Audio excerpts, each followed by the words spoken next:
आमर लंग नहीं आम 16 इंच 13.5 थिला से आम 2.5 बढ़े 16 इंच नहीं एवं आर्महोल 5.5 एवं शोल्डर थिला मोर 5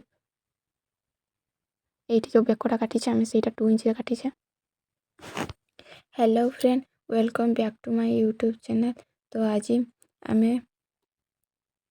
फॉरटक्स ब्लाउज बेल्ट वाला कटिंग करवा।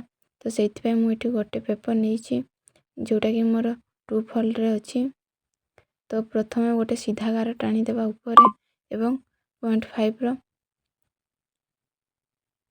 हुकपट्टी मार्जिन छाड़िबा एवं एमिति मार्क करी समस्त मार्क को मिसई दबा।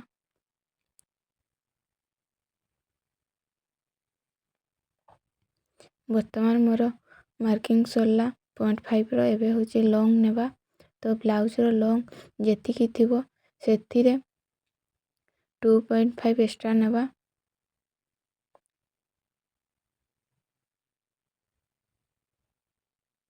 एपटे मध्य सेमिति 2.5 एक्स्ट्रा नहीं कि मोर 13.5 थिला ब्लाउज रो लॉन्ग रहिबो। तो सेथिरे 2.5 मु एक्स्ट्रा नहीं तो मु 16 इंच रे मार्किंग करिछि। वर्तमान शोल्डर माप करिबा। तो शोल्डर माप मु 5 रे नहीं एवं आर्महोल माप 5.5 रे नहीं। एठी मध्य 5 नहीं कि सीधा कली गारटी को एवं एपटे मध्य 5.5 रो गारटी को सीधा करिवा पई मार्क करके एमिति गार टाणी देछि। एबे चेस्ट माप नेबा। चेस्ट जेतिकी थिबो ताहा को 4 भाग करी गोटे भाग नेबा। तो मु एठी 7.5 रे नहीं एवं 0.5 तो 2 इंच एक्स्ट्रा नेबा एक्स्ट्रा मार्जिन एवं 0.5 एठी जो टक्स टे पड़िबो गोटे सेति पई नहीं। फॉरटक्स ब्लाउज रे आर्महोल साइड रो गोटे टक्स पड़ी थाए सेति पई एवं 1 इंच रो एमिति मार्क करिबा एवं आर्महोल रो हाफ करिकि से तार टिके भीतर को एमिति मार्क करदबा एवं पॉइंट टू टिके डाउन हबो जहाँ पर ब्लाउज रो काख पाखरे जो लचा कचा हुए ताहा हेबो नहीं। एठी 2 इंच रे मु मार्क करली एवं बेकर लेंथ मु रखी 6 इंच। एठी मध्य 2 इंच रो मार्क करके सीधा कर गार टाणी देवी। आपण चाहिले एठी मध्य टिके 2 इंच रो ऊपर को बढ़ाई परिबे। मु सेम रखी एमिति मार्क कर सारला परे या को राउंड रो शेप दे देबा।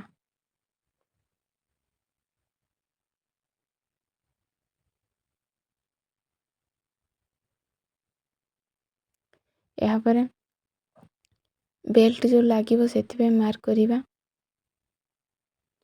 तो एठी मु 11 इंच रे मार्क करिछि।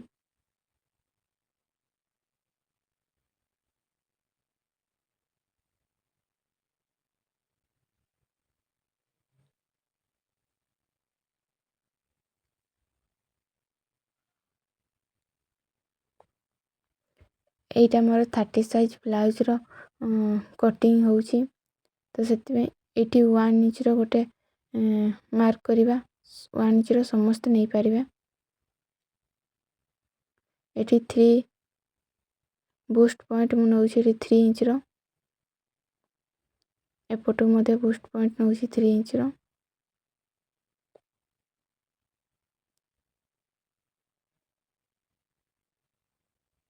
याको सीधा गार टाणी देबा एवं यहाँ पर जो टक्सटा पड़िबो सेटा मु 1.5 रो टक्सटा नउछि। तो ताहाको हाफ करी 2 साइड नेबा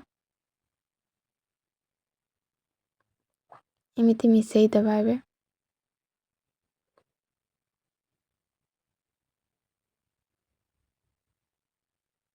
एबे सेथिरु 0.7 रो मार्क करिबा। याको सीधा गारटा दे 0.7 जोठी सेही सेतिकी पर्यंत स्टिच हबो। तो स्टिचटा मोर 0.5 रो हबो एपटे मध्य 0.7 मार्क करिवा एपटू मध्य से जो पॉइंटा है तार से पट को मार्क हम 0.7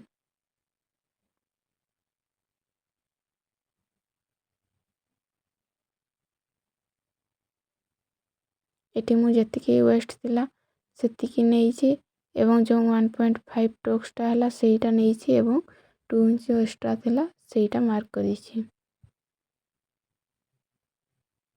याकू सीधा गार टाणी देबा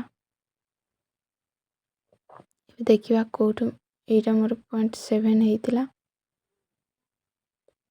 याकू एमिति तेरछा गार टाणी देबा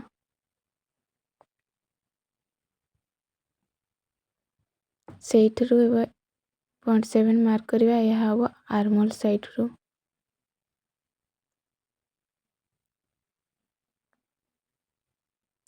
सब मार्क कर सारा पर एमिति गोटे सर्कल होथो जेमिति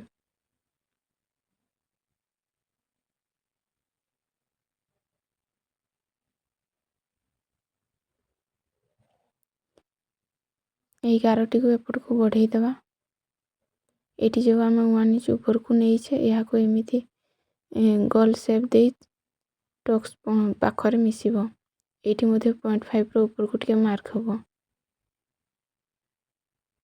ए टॉक्सटा मु टिके ऊपर को करूची तो ए टॉक्सटा आपन को हिसाब रे मार्क करिवे टिके तेरछा जेमिति हबो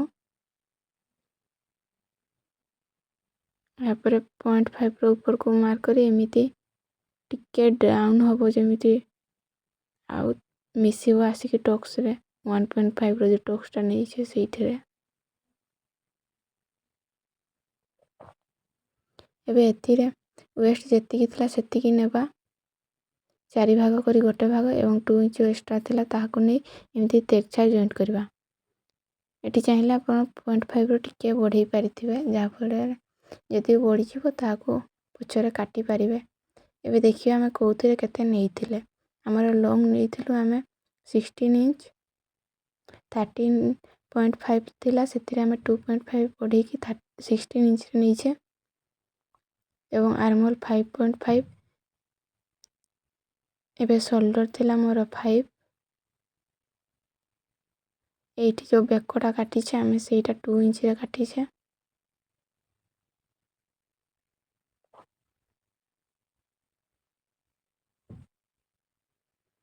एटा जो टॉक्सटा लंबो सेटा होची मोर 3 इंच रो रहिची तो सेटा मझीरो गारटा आइची ते सेपड़ को 1.5 रो टोटल टॉक्सटा मोर होईची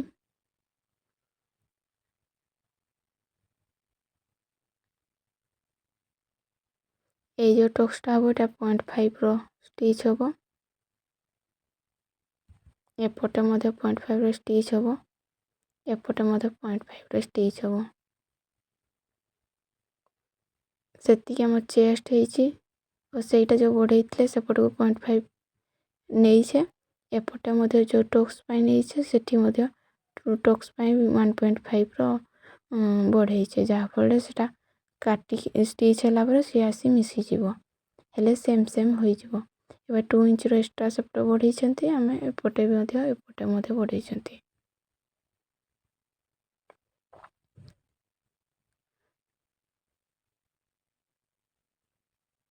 चेस्ट हमर जेतिकी थिला 7.5 एवं एटी वेस्ट जेतिकी थिला 6.5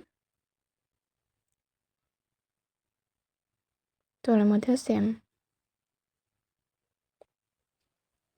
बर्तमान मोर 30 साइज रो बेल्ट वाला ब्लाउज मार्किंग सरी जाइछि